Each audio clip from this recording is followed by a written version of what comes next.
안녕하십니까. 스마트폰만 있으면 나도 사진작가라는 제목으로 사진 강의를 하게 된 이만영입니다. 오늘날 스마트폰 카메라가 DSLR 카메라의 수요를 앞선 지 한참 됐죠. 여러분들 누구나 다 스마트폰은 주머니에 있을 겁니다. 그렇지만 스마트폰에 있는 카메라 기능을 제대로 알지 못하고 또는 사진에 대한 기초 지식이 없어서 본인이 찍은 사진에 대해서 자신이 없거나 혹은 공유할 때 이제 남들에게 보여줄 때 민망하다고 생각하시는 분들 분명히 있을 겁니다. 오늘의 강의는 사진에 대해서 기초적인 지식부터 스마트폰의 기능을 하나하나 알아가면서 이제 사진의 발전되는 모습을 통해서 여러분들이 이 마음적인 힐링과 생활에 좀 이렇게 즐거움이 될 수 있는 그런 강의가 되고자 하는 게 그 목적입니다. 우선 첫 번째 강의로 사진의 정의와 스마트폰 카메라의 기능에 대해서 알아보겠는데요. 자, 그러면 사진이란 무엇인가 라고 하는 화두를 먼저 생각할 수밖에 없겠죠. 여러분들은 흔히들 사진이라 하면 이제 찍히는 대로 보이시는 것이 기본적으로 생각하시는데, 이제 사진이 영어로는 포토그래피라고 하고, 포토그래피란 이름은 1842년 영국의 존 하겔에 의해서 최초로 만들어진 조어입니다. 이 포토그래피는 어떤 뜻이냐면 포토스라고 하는 히라보와 그 다음에 그라포스라고 하는 글자가 합성돼서 만들어진 단어인데, 이것은 빛과 그림이라고 하는 단어의 합성어입니다. 이것으로 의미를 볼 때 포토그래피라고 하면은 이것은 빛으로 그린 그림이라고 볼 수 있겠죠. 그러면 이제 우리가 흔히 생각하는 사전적 의미의 사진은 무엇일까요? 자, 사진의 사자는 백길 사자의 한자어를 쓰고 있습니다. 그리고 또 진자는 참진자를 쓰고 있죠. 그래서 우리는 보통 물체에 있는 모양 그대로를 그려내는 또는 그렇게 그리는 형상으로 해석을 하게 되는데, 이 단어 때문에 사실 많은 분들이 착오를 갖고 있거나 잘못된 해석을 하는 경우가 많습니다. 이 사진이라는 말이 최초에 어디서 나왔는가 라고 했을 때, 이 당나라 때 시인 두보가 단청 인증 조장군패, 이름도 참 깁니다 라고 하는 그 당시에서 처음 사용됐다고 하는데요. 이때 이 시는 조조의 증손자인 조패의 그림에 대해서 이 두보가 평가한 그런 시 중에 34행 중에 오봉가사역 사진이라고 하는 그 문장이 있습니다. 여기에 이 뜻으로 보면 짝으로 맺어진 아름다운 선비 또는 우연히 만난 명사들도 역시 식물처럼 그렸네 라고 하는 의미로 해석이 되는데요. 이 구절에서 사진이라는 단어가 처음 등장하게 됩니다. 그러나 이때 사진은 지금의 사진과는 달리 그림을 실물처럼 그렸다고 하는 의미로 사용됐던 것이죠. 자, 그러면 한국에서의 사진이라고 본다면 중국에서는 어떻게 표현을 할까? 같은 한자권 문화이지만 사진이라는 표현은 한국과 일본에서만 사용되고 있고요. 중국에서는 상편 또는 조편이라는 한자어를 사용합니다. 이 상편이라고 했을 때 상자는 모양 상자고요. 편은 조각편자죠. 조편이라고 했을 때도 비출 조자 또는 햇빛, 영상 뭐 이런 의미에다가 조각편자를 사용합니다. 말 그대로 이 뜻을 보면은 모양을 담은 조각 또는 비추는 조각, 빛을 담는 조각, 영상의 조각, 이런 식으로 해석이 될 수가 있죠. 이렇게 봤을 때 전 세계적으로 사진이라고 하는, 우리가 지금 사진이라고 사용하는 이 용어가 실제 그 의미가 변형돼서 사용되고 있다고 생각할 수 있는 그런 의문을 갖게 됩니다. 이 말씀을 처음부터 드리는 이유는 여러분들이 앞으로 배우시는 혹은 공부해 가시는 사진의 의미를 단순히 있는 그대로의 모양을 찍어내는 그 현상의 복사, 카피 이런 의미가 아니라, 사진을 통해서 사진을 찍는 작자의 마음을 담고 그 마음을 표현하는 그런 방법으로서 사진을 이용했으면 하는 바람에서 처음에 말씀을 드리는 겁니다. 자, 그러면은 최초의 사진의 역사를 잠깐 훑어볼까요? 최초의 사진에는 어떤 것이 있을까요? 카메라의 원리로서는 카메라 옵스큐라라고 하는 이론이 있었습니다. 이것은 카메라라고 하는 작은 방이고요. 작은 방을 뜻하고, 옵스큐라라고 하는 것은 어둠을 뜻합니다. 요 조업으로 보면은 어둠의 방이죠. 어둠 상자, 뭐 떨굼 상자 이런 식으로도 표현하기도 했는데, 이게 이제 그 카메라 옵스큐라를 표현한 그림입니다. 이렇게 박스 안에서 빛이 양쪽으로 아래 위로 서로 상반돼서 들어가면 박스 안에서는 거꾸로 상이 맺히는 이런 원리죠. 요 내용을 서양에서는 레오나르도 다빈치가 정립을 했고요. 그 이전에 아리스토텔레스, 그다음에 유클리드라고 하는 철학자들이 이미 고대에서부터 연구하고 고민을 했던 내용이죠. 동양에서는 전국시대의 묵자, 그 다음에 송나라 때의 심괄이라든가 이런 분들이 이 카메라 옵스큐라, 그러니까 어둠 상자에 대해서 고민을 하고 연구를 했었습니다. 그러면은 이제 실질적으로 지금의 사진, 포토그래피 형태가 나타난 것은 언제일까요?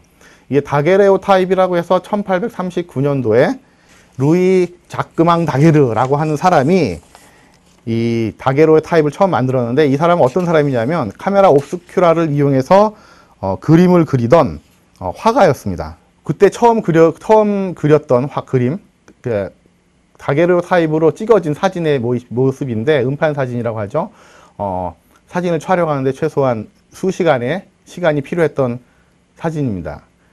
그래서 이제 그림이 그 건물이나 나무 그림자의 모양은 있지만 사람의 모양은 보이지 않는 그런 사진이 나왔죠. 1839년 프랑스 과학 아카데미에 발표함으로써 학계에서 처음으로 최초의 사진 형태로 인정이 됐습니다. 근데 그 이전에 한 10여 년 이전에 헬리오그라프라고 하는 형태로 조니 니세포르 니엡스라는 사람이 이제 발명을 한 것이 있었는데, 이때 헬리오스는 태양을 의미하고요. 그래프는 그림을 역시 의미하죠. 그러니까 태양, 빛에 의한 그림, 이렇게 보시면 되겠습니다. 이게 실제로 최초의 사진이 됩니다. 다게르의 타입은 그때 방법을 구해내는 그 다게르의 이름을 따서 만든 거고요. 이제 니엡스가 제안해서 동업관계를 형성하고 사진의 발전을 도모하고자 했는데, 니엡스의 죽음으로 동업기간 4년 만에 이제 다게르 혼자서 연구를 계속하게 됐죠. 니엡스가 처음에 만들었던 이 헬리오그라프는 촬영하는 데 시간이 약 8시간 정도 걸렸습니다. 8시간이란 오랜 시간이 걸림으로 인해서 실제 상용화되는데 상당히 어려움이 있었기 때문에 다게르에게 도움을 요청하고 서로 같은 고민을 했던 입장에서 의견을 나누면서 발전을 시켜간 거죠. 다게르와 니엡스가 합작을 해서 같이 공동으로 연구한 지 10년 만에 이제 최초로 다게르가 성공을 하게 됩니다. 짧은 시간에 할 수 있게. 헬리오그라프로 찍은 사진의 모습입니다. 이 8시간이라는 오랜 시간을 하다 보니 사진의 형태가 좀 더 선명하지 못하고 흐릿한 모습을 보이고 있죠. 그럼 한국 최초의 사진은 어떤 것이 있을까라고 생각이 들겠죠. 1866년 연행사로 이익희 일행이 이제 청나라에 방문했을 때 찍은 사진이 있습니다. 그때 이 사진이 현존하는 한국인 모델의 사진 중에 가장 오래된 사진이고요. 청나라 러시아인이 운영하는 민간 사진관에서 촬영을 했습니다. 이때 이익 선생이 한 말은, 앙라사관 내부에 사람들의 모습을 보여주는 아주 잘 그린 초상화가 있는데 머리칼 하나도 차이가 없을 정도로 세밀하게 그렸다. 틀림없이 살아있는 사람인데 화상이라 하는지 모르겠다 라고 하면서 놀라움을 감추지 못했죠. 그때 찍었던 사진들을 잠깐 보시면 이렇습니다. 이게 이제 한국에 소개된 최초의 사진의 모습입니다. 당시로서 약 100년 전, 100여 년 전의 사진인데도 불구하고 사진이 실제로 개발돼서 나온 지 이제 한 20, 30년 지난 후의 사진인데도 불구하고 우리 현대 이 사진하는 아마추어 사진가들이 매우 좋아하는 아웃 오브 포커스의 기능들을 보이고 있습니다. 한국에서의 사진의 도입은 1883년 수신사 김기수의 수행원인 김용원이 촬영국이라고 하는 그 사진관을 개설을 하게 됩니다. 이때까지만 해도 그렇게 사진이라는 용어를 직접적으로 사용하지는 않았던 것 같습니다. 같은 해에 황철 사진 촬영소라고 해서 개설을 했는데 이 사진에 대한 용어가 어떻게 한국에서 정립이 됐는지는 명확하지는 않습니다. 역시 한 1년 정도 후에 지훈영이 촬영국을 개설했고, 이렇게 한 1년 사이에 3개의 촬영소가, 지금으로 말하면 사진관이 개설돼서 초상사진의 시대가 열렸다고 보시면 됩니다. 자, 그러면은 왜 사진을 찍는가? 라고 하는 데에서 우리는 좀 고민을 해봐야겠죠. 흔히들 뭐 스마트폰으로 사진을 찍으실 때는 좋은 광경, 좀 재밌는 모습, 그 다음에 행복했던 기억 등을 기록으로 남기고자 사진을 많이 찍으십니다. 근데 사진을 찍는 이후에는 가장 큰 초기의 목적은 기록이라고 볼 수 있는데, 사실 최초 사진가들이 이 사진이 대중화되기 전까지는 사진가 사진의 역할이 기록을 하는데, 그 기록이 그림을 위한 기록이었습니다. 미술사에서 보시면 회화가 처음에 발전을 하게 된 가장 큰 목적이 왕실이나 귀족들의 어떤 생활 또는 그 복식 등을 기록하기 위한 데서 회화가 발전을 하고, 화가들이 그림을 그리면서 그 생업으로 활동을 했었는데, 사진이 나오면서 초상화, 특히 초상화 같은 경우 초기 사진으로 촬영을 하고, 그 촬영된 사진을 가지고 이제 화가들이 그림을 그리는 작업을 했었습니다. 이런 부분에 있어서 기록이라고 하는 그 기능성을 무시할 수는 없겠죠. 자, 그럼 이제 무엇을 찍을 것인가? 이런 것에 대한 고민을 해보신 분들은 많이 없으실 겁니다. 무엇을 찍는다고 했을 때 단순하게 내 앞에 보이는 아름다운 광경을 찍는데 이게 잘 내 마음처럼 아름답게 안 나오죠. 예, 그런 때문에 고민을 많이 하실 겁니다. 그 다음에 왜 찍는 것인가? 라고 하는 고민도 생각을 해보셔야겠죠. 여러분들은 사진을 왜 찍을까요? 저도 처음에 아마추어로 사진을 이제 취미생활을 찍을 때는 단순히 재미있어서 또는 뭐 셔터 서리가 좋아서 뭐 이런 느낌으로 사진을 찍었었습니다. 근데 시간이 지나면서 사진에 의미를 부여하기 시작하게 되죠. 사진에 의미를 하나씩 부여하면서 하다 보면 자기 자신에 대한 내면을 성찰하게 되고, 이런 그 성찰을 통해서 자기 자신의 어떤 내면적인 성장을 꾀할 수도 있습니다. 자, 삶에서의 사진의 역할은 어떤 것인지 고민을 해보셨을까요? 이제 개인의 삶에 있어서 기억할 만한 사건 또는 자신도 기억하지 못하는 일상의 기록을 통한 자해 성찰의 도구로 사용할 수 있다라고 저는 말씀드리고 싶습니다. 요즘에 뭐 한 10여 년 전부터 DSLR 카메라가 많이 보급되면서 사진을 배우거나 공부하기보다는 카메라의 기능 또는 사진 촬영의 기법, 이런 쪽에 포커스를 맞춰서 많이 공부들 하시고 배우셨습니다. 그런데 사진은 그런 기능만이 있는 것이 아니라 이 기억할 만한 사건을 또는 기억하지 못하는 일상의 기록을 통해서 본인의 내면적인 자아 성찰을 하는 도구로 활용할 수 있다라는 메시지를 저는 전달하고 싶습니다. 자, 그러면 사진의 가치는 실질적으로 이제 사진에 대한 본격적인 공부를 하기 전에 사진의 가치를 잠깐 짚어보겠습니다. 이제 사진의 가치는 지금의 나를 풍요롭게 하고 앞으로 되고 싶은 나에게 좀 더 가깝게 하는 것에 그 기반을 둘 수 있고 또 두어야 한다고 저는 생각합니다. 이제 사진에서 가장 작은 것이 대단한 소재가 된곤 한다. 인간사 사소한 디테일의 중심이 주제로 돌변한다라고 사진가 앙리 까르띠에 브레송이 말했는데요. 앙리 까르띠에 브레송은 매그넘 포토스라고 하는 사진가 그룹의 창시자이기도 하고요. 사진계에 있어서는 역시 거의 신화적인 존재라고 보실 수 있습니다. 초기에 이 휴대용 사진을 통해서 일상을 기록했던 최초의 사진가라고 보시면 됩니다. 그 전에는 앙리 까르띠에 브레송 이전에는 사실 카메라 장비들이 다 크고 무거웠기 때문에 일상의 사진을 찍기보다는 기념사진 또는 건물사진, 그 다음에 초상사진들 위주로 촬영을 하게 되었습니다. 이제 앙리 까르띠에 브레송이 그때 활동하던 시기에 이제 소형 카메라, 이제 손으로 쥘 수 있는 소형 카메라가 처음 발명이 되었고, 그걸 통해서 일상생활을 기록하고 촬영하면서 사진의 미학을 접목시킨 인물이라고 보시면 됩니다. 그 다음에 매그넘 사진가로서 유명한 엘리엇 어웻은 좋은 사진은 우리가 보는 것과 거의 상관없고 우리가 그것을 보는 방식에 거의 모두 좌우된다 라고 말하고 있습니다. 이게 무엇을 의미할까요?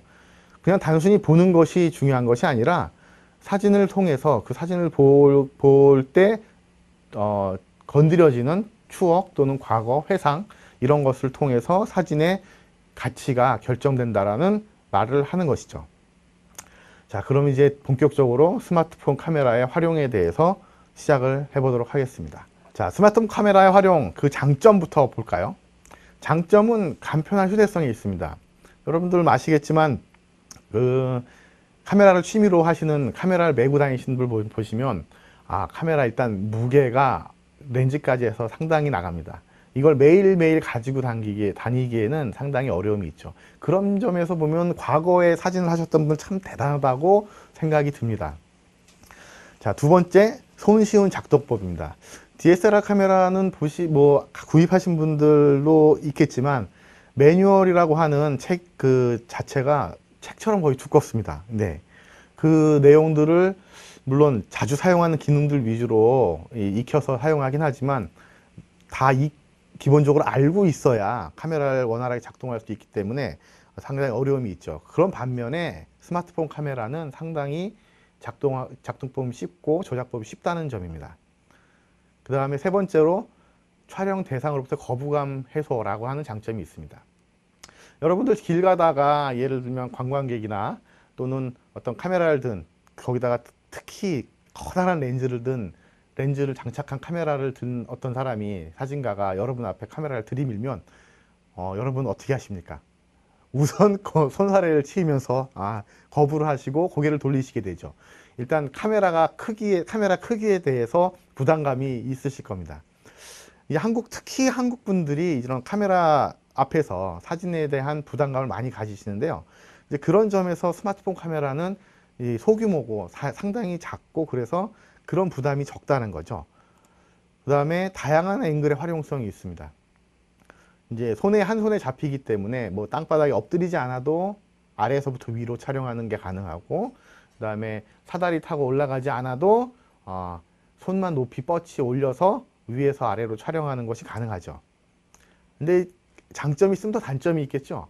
그 단점이 좀 치명적이기도 한데요. 네. 가장 치명적인 단점은 배터리 소모가 크다는 겁니다. 촬영을 하는 내내 어플리케이션을 실행하고 있기 때문에 배터리가 상당히 빨리 닳게 됩니다. 근데 최근에 이제 보조 배터리가 많이 나오면서 이런 부분들도 많이 해소가 되긴 했죠. 그렇다고 하더라도 배터리 소모가 큰 거는 어쩔 수가 없습니다. 그 다음에 조리개 조절이 쉽게 되질 않습니다. 요즘에 최신에 나오는 스마트폰 카메라든 조리개 조절까지 하는 카메라들이 있긴 하지만 역시 그 조리개 조절이라고 하는 것도 임의적으로 내가 원하는 효과를 얻기 위해서 하는 조절로는 적합하지 않다는 점이죠. 그 다음에 이 카메라 크기에 비해서 셔터 소리가 상당히 큽니다. 여러분들도 뭐 조용한 데서 스마트폰 카메라로 사진을 찍어 보시면 알겠지만 찰칵하는 소리가 생각보다 큽니다. 오히려 DSLR 카메라가 셔터 소리가 더 작게 느껴질 경우 정도가 있을 정도죠. 그 다음에 이제 적은 빛에서 노이즈가 심하다는 거죠. 어두운 곳에서 사진을 찍었을 때 생각보다 노이즈가 많이 심합니다. 물론 요즘 최근에 나온 스마트폰 카메라들은 이런 부분을 많이 해소하고는 있긴 하지만 그렇다고 해도 역시 사진을 위한 전문 기계보다는 그런 부분이 많이 약하죠. 그 다음에 장시간 사용 시 느려지는 구동 시간이 발생을 합니다. 여러분들 컴퓨터를 오래 사용하시다 보면 어떤 파일을 하나 열려고 해도 열리는데 시간이 많이 걸리고, 뭐 동영상을 구동할 때도 시간이 오래 걸리고 하는 그런 로딩 시간이라고 하죠. 이런 게 오래 걸리는 것을 느꼈을 겁니다. 스마트폰 카메라는 내 손에 들고 있는 휴대용 작은 소형 컴퓨터와 같기 때문에 역시 이 장시간 사용하게 됐을 때 스마트폰 자체에서 발열도 많이 심하고 그로 인해서 작동 시간이 느려지는 단점이 있습니다. 그 다음에 디지털 줌을 사용할 경우에 화질이 저하된다는 점. 생각보다 장점보다는 단점이 많은데 그럼에도 불구하고 스마트폰 카메라가 매력적인 것은 이 장점이 이 단점을 무시하고 커버할 만큼 너무 메리트가 있다는 점이죠. 그 다음에 사진 관련 어플리케이션 잠깐 소개를 해드리겠습니다. 여기서 어플리케이션은 실제 촬영을 위한 어플리케이션이 아니라 사진을 촬영하고 난 이후에 좀 더 예쁘게, 좀 더 아름답게 또는 본인이 봤던 어떤 느낌을 되살리기 위한 보정용 어플리케이션을 소개하고자 합니다. 촬영용 어플리케이션은 뭐 네이버 카메라라든가 뭐 등등 해서 여러 가지가 있지만 뭐 페이스북을 사용하시는 분은 페이스북 카메라를 이용하실 수도 있고 인스타그램을 사용하시는 분들은 인스타그램 카메라를 이용하실 수도 있겠지만 기본적으로 휴대폰에 스마트폰에 장착된 기본 어플리케이션이 기능적으로는 더 훨씬 월등하기 때문에 다른 어플리케이션 소개하지 않겠습니다. 자, 그럼 보정용 어플리케이션으로 스냅시드라는 것이 있는데요. 이후에 다음 시간에 사진 보정 어플리케이션 소개할 때 가장 많은 시간을 할애하게 될 어플리케이션입니다. 이것은 구글에서 제작해서 내온 어플리케이션인데 가장 큰 장점이 사진 원본을 훼손하지 않고 용량이나 그 다음에 크기에 그 화질 저하가 떨어지는 가장 적게 이루어지는 보정 어플이라고 보시면 됩니다. 그 다음에 여러분이 많이 알고 계시는 포토샵의 휴대 버전이라고 보시면 됩니다. PS 익스프레스라고 하는데 포토샵 익스프레스라고 보시면 되죠. 그 다음에 이 발음 나는 대로 하면은 뭐 ABR이라고 하겠는데 요것도 이제 포토샵을 만든 어도비사에서 내놓은 보정용 어플리케이션이 되겠습니다. PS 익스프레스와는 조금 다른 직관적인 그런 부분들을 가지고